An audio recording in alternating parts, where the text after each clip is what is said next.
آمنوا كونوا قوامين لله شهداء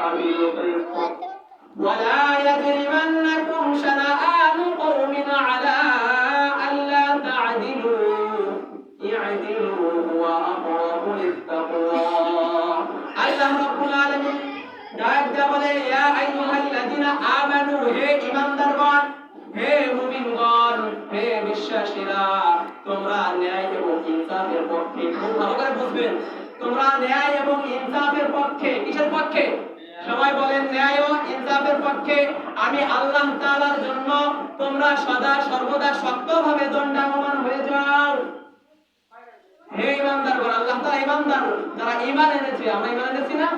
যারা ঈমান এনেছে তাদেরকে আল্লাহ তাআলা ডাক দিয়ে বলতেছে হে ঈমানদারগণ তোমরা আমি আল্লাহ তাআলার জন্য ন্যায়ের পক্ষে ইনসাফের পক্ষে সদা সর্বদা শক্তভাবে দণ্ডায়মান হয়ে যাও শক্ত হয়ে দাঁড়িয়ে যাও প্রিয় হাজিরিন কেন আমাদেরকে ন্যায়ের পক্ষে ইনসাফের পক্ষে কেন দাঁড়াতে হবে আল্লাহ তাআলা সেটা আল্লাহ তাআলা